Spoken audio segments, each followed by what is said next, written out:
నేను సూటిగా సవాలు విసురుతున్నా. తాటి చెట్టు లెక్క పెరిగితే సరిపోదు, దూలం లెక్క ఉన్నావు, దూడకున్న బుద్ధి కూడా లేదని ఆనాడు హరీష్ రావు సవాలు విసిరిండు. మీరు రైతు రుణమాఫీ చెయ్యండి, నేను సిద్దిపేట ఎమ్మెల్యేకు రాజీనామా చేస్తా, మళ్ళా ఎన్నికల్లో పోటీ చెయ్యనని. ఇవాళ ఈ వైరాగడ్డ మీద నుంచి ఖమ్మం ప్రజల సమక్షంలో హరీష్ రావు, నీకు సీము నెత్తురుంటే, సిగ్గు లజ్జ ఉంటే రాజీనామా చెయ్యి.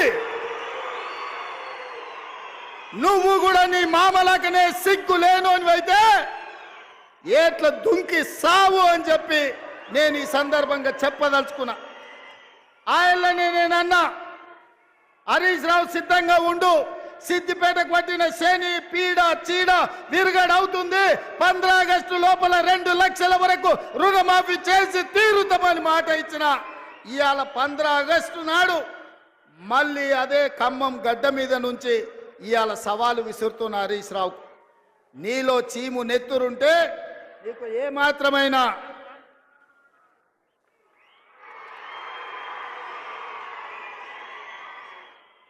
ఏమాత్రమైన సిగ్గు శరం ఉంటే రాజీనామా చెయ్యి. నువ్వు ఎట్లాగూ రాజీనామా చెయ్యవు, నీది సిగ్గులేని జాతి. అందుకే ఇవాళ నువ్వు రాజీనామా చేయకపోతే అమరవీరుల స్తూపం దగ్గరకు వచ్చే ముక్కు నేలకు రాజు కాంగ్రెస్ పార్టీ మీద సవాలు విసిరినందుకు తెలంగాణ రైతాంగం క్షమించండి. మాట తప్పని పార్టీ కాంగ్రెస్ పార్టీ రుణమాఫీ చేసింది. నేను విసిరిన సవాళ్ళను వెనక్కి తీసుకుంటున్నానని తెలంగాణ రైతాంగానికి క్షమాపణ చెప్పు. ఇవాళ నేను ఒక్క మాట అడగదలుచుకున్నా, నేను గుర్తు చేయదలుచుకున్న ఈ ఖమ్మం ప్రజలకు. ఆనాడు ఖమ్మం జిల్లా రైతాంగం, ఇంతకుముందే మా రామదాస్ గుర్తు చేసిండు, ఆనాడు ఖమ్మం జిల్లా రైతాంగం పండించిన మిర్చికి గిట్టుబాటు ధర అడిగితే గిట్టుబాటు ధర ఇవ్వకుండా దళారులు దోపిడీ చేస్తుంటే, దందాలు చేస్తుంటే ఆ ప్రజలకు కోపం వచ్చి చిర్రెత్తుకొచ్చి తిరుగుబాటు చేసింది. దళారులను శిక్షించి దళారులకు బేడీ లేచి జైలుకు పంపించాల్సిన కేసీఆర్ ప్రభుత్వం ఆనాడు ఈ ఖమ్మం జిల్లా రైతాంగాన్ని అరెస్టు చేసి జైల్లో పెట్టి బేడీ లేచి బజార్లు నడిపించింది. ఆయల్లా రైతాంగానికి అండగా నిలబడడానికి ఈ ఖమ్మం జిల్లాలో నేను పర్యటనకు వచ్చిన.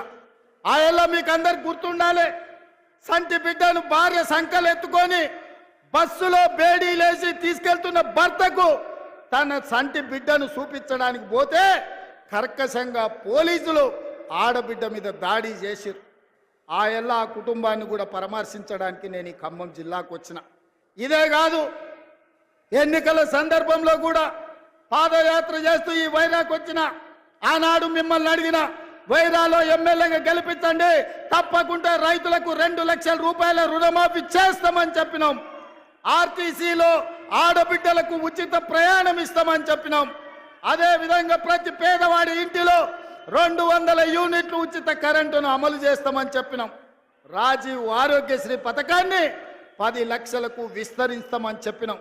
ఇదే కాదు, పేదవాడి ఆత్మ గౌరవమైన ఆనాడు డాక్టర్ వైఎస్ రాజశేఖర రెడ్డి గారు ఉన్నప్పుడు ప్రతి పేదవాడికి ఇందిరమ్మ ఇల్లు ఇచ్చి గ్రామాలలో, గూడాలలో, తండల్లో ప్రతి దళితుడు, గిరిజనుడు ఆత్మ గౌరవంతో బ్రతికే విధంగా ఆనాడు ఇందిరమ్మ ఇల్లు ఇస్తే డబుల్ బెడ్రూమ్ ఇల్లు ఇస్తా అని తెలంగాణ సమాజాన్ని, ముఖ్యంగా దళితులను, గిరిజనులను కేసీఆర్ మోసం చేశాడు.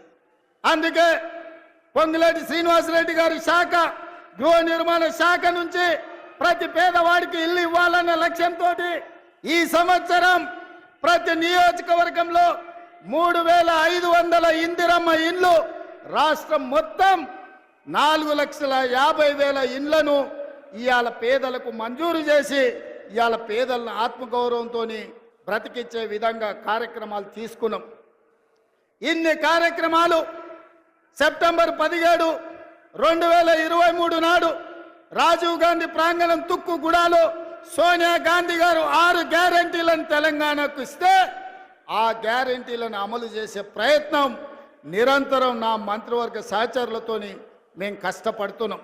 అందుకే మిత్రులారా, ఇవాళ మేము చేస్తున్న సంక్షేమం, మేము ప్రయత్నం చేస్తున్న అభివృద్ధిని చూసి ఓర్వలేక ఇవాళ టీఆర్ఎస్ నాయకులు ఉన్నవి లేనివి మాట్లాడుతున్నారు. నేను అడుగుతున్న కేటీఆర్ను, ఇవాళ ఆయన మాట్లాడుతుండు కాంగ్రెస్ పార్టీ మోసం చేసిందని. ఓరి సన్నాసి, అసెంబ్లీ ఎన్నికల్లో 39 సీట్లు ఇస్తే పార్లమెంటుకు వచ్చే వరకల్లా గుండు 0 ఇచ్చిండ్రు. 7 ఇట్లలో డిపాజిట్ పోయింది, 17 ఇట్లలో ఓడిపోయిండ్రు. ఇంకా మీ బుద్ధి మారలేదా? ఇంకా ఈ అబద్ధాలు మానరా? తండ్రి కొడుకులు బావ బామ్మార్దులని నేను అడగదలుచుకున్నా. నిజంగానే మీ మాటలు నమ్మితే తెలంగాణ సమాజం మిమ్మల్ని మనుషులుగా చూస్తే మీకు ఒక్క సీట్ అయినా ఇచ్చటోళ్ళు కదా. మీ పార్టీ పుట్టినప్పటి నుంచి ఇవాళ వరకు ఎప్పుడు లేనంత హీనంగా దీనంగా దివాలా తీసి ఇవాళ బీఆర్ఎస్ పార్టీ బతుకు బస్టాండ్ అయింది. బంజారా హిల్స్ బస్టాండ్లో అడుక్క తినే పరిస్థితి ఇవాళ బీఆర్ఎస్ పార్టీకి వచ్చింది. అయినా సిగ్గు లేకుండా ప్రజల్ని నిందించుకుంటూ ప్రజలే తప్పు చేసిండ్రు అన్నట్టుగా ఇవాళ ప్రజలనే ఇవాళ దోషులుగా నిలబెట్టే ప్రయత్నం ఇవాళ బీఆర్ఎస్ నాయకులు చేస్తారు. అందుకే మిత్రులారా, ఇవాళ సీతారామ ప్రాజెక్టు గురించి బట్టి విక్రమార్క గారు పూర్తి వివరాలు చెప్పిండ్రు. పోయినసారి ఇదే జిల్లాకు మనం పర్యటనకు వచ్చినప్పుడు సాగునీటి ప్రాజెక్టుల మీద సమీక్ష చేసి సాగునీటి ప్రాజెక్టుల నిర్మాణంలో అలసత్వాన్ని ప్రశ్నించి ఆనాడు విక్రమార్క గారు, తుమ్మల నాగేశ్వరరావు గారు, పొంగులేటి శ్రీనివాసరెడ్డి గారు ఇచ్చిన ప్రతిపాదన ఇవాళ 3 పంపులు శ్రీరామసాగర్ పొంగింది. ఇవాళ కృష్ణానది జలాలు కష్టమైనప్పుడు, కృష్ణానది జలాలు కరువు వచ్చినప్పుడు, కృష్ణానది జలాలు నాగార్జున సాగర్ నుంచి ఎస్ఎల్బిసి శ్రీశైలం లెఫ్ట్ బ్యాంకు మీద ఖమ్మం జిల్లాకు నీళ్ళు ఇచ్చేది. మొన్న కరువు వచ్చి నీళ్లు లేక నల్గొండ జిల్లాను కాదని మీ నాయకుడు పొంగులేటి శ్రీనివాసరెడ్డి పాలేరుకు నీళ్లు తీసుకొస్తే ఖమ్మం జిల్లా రైతాంగం నాతోని పంచాయతీకి వచ్చింది. ఇవాళ మన మంత్రులే ఉత్తమ్ రెడ్డి గారు, మన మంత్రులే శ్రీనివాసరెడ్డి గారు. కానీ ఎవరికి వాళ్ళు వాళ్ళ జిల్లాలో వాళ్ళ రైతులకు నీళ్ళు ఇవ్వాలన్న పట్టుదల ఈరోజు మన మధ్యలోనే పోటీ పెరిగే పరిస్థితి వచ్చింది. అందుకే పొంగులేటి శ్రీనివాసరెడ్డి, తుమ్మల నాగేశ్వరరావు గారు, బట్టి విక్రమార్క గారి సూచన మేరకు కృష్ణానది జలాలు ఒకవేళ ఖమ్మం జిల్లాకు పారకపోతే గోదావరి జలాలను తీసుకొచ్చి కృష్ణా కాలువల్లో పారించి ఖమ్మం జిల్లాకు నీళ్ళు ఇవ్వాలన్న ఆలోచన ఖమ్మం సమీక్షలో వస్తే ఇవాళ గోదావరి జలాలను ఇవాళ ఖమ్మం రైతాంగానికి ఇచ్చే ప్రయత్నం చేస్తున్నాం. ఇది సరిపోతుందా అంటే సరిపోదు. ఇవాళ 18,000 కోట్ల రూపాయలకు అంచనాలు పెంచిండ్రు సీతారామ సాగర్. ఇవాళ సీతారామ సాగర్కు 8,000 కోట్లు ఖర్చు అయింది. ఇంకా 8-10,000 కోట్ల రూపాయలు ఖర్చు పెడితే కానీ పూర్తి కాదు. అందుకే మా ఉత్తమ్ కుమార్ రెడ్డి గారు ఒక మాట చెప్పిండ్రు, 15 ఆగస్టు 2026 లోపల సీతారామ ప్రాజెక్టు పూర్తి చేసి ఖమ్మం జిల్లాలో 7 లక్షల ఎకరాలకు నీళ్లు ఇస్తామని ఏదైతే మా ఉత్తమన్న చెప్పిండో,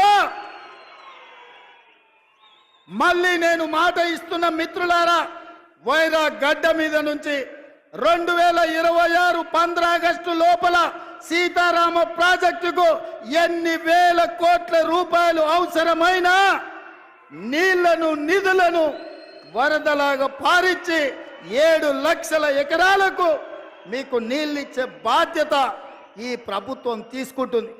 అదేవిధంగా మున్నేరు నది మీద గ్రావిటీ ద్వారా మీకు నీళ్లు తెచ్చి మీ ప్రాంతాన్ని తడపాలి. దాదాపుగా 32 టీఎంసీల నీళ్లు ఈరోజు ఇవ్వచ్చు అని చెప్పి పెద్దలు శ్రీనివాసరెడ్డి గారు, మా మిత్రుడు రామదాస్ గారు చెప్తున్నారు. తప్పకుండా మున్నేరు నది నుండి గ్రావిటీ కాలువల ద్వారా మీకు తేగలిగిన నీళ్లను మా సాంకేతిక నిపుణులతో అధికారులతో మాట్లాడి తప్పకుండా మున్నేరు నది మీద నుంచి మీకు నీళ్లు తెచ్చిచ్చే బాధ్యత కాంగ్రెస్ పార్టీ తీసుకుంటుంది. అదేవిధంగా పక్కనే ఉన్న డోర్నకల్ పొంగులేటి శ్రీనివాసరెడ్డి గారు ఖమ్మం జిల్లా అయినా వారు వరంగల్ ఇన్ఛార్జ్. అందుకే సీతారామ సాగర్ మీద కెనాళ్లు కట్టిండ్రు కానీ రిజర్వాయర్లు కట్టలేదు. కురివి వీరభద్రుడి సాక్షిగా డోర్నకల్ ప్రాంతానికి 15 టీఎంసీల రిజర్వాయర్ కడితే ఆ ప్రాంతానికి కూడా నీళ్లు వస్తాయని వారు సూచన చెప్పి చేస్తున్నారు. తప్పకుండా వీరభద్రుడి పేరు మీద సాధ్యాలను పరిశీలించి 15 టీఎంసీల రిజర్వాయర్ను నిర్మించడానికి అవసరమైన ప్రణాళికలను రచించడానికి మా పెద్దలు ఉత్తమన్న గారికి నేను విజ్ఞప్తి చేస్తున్నా.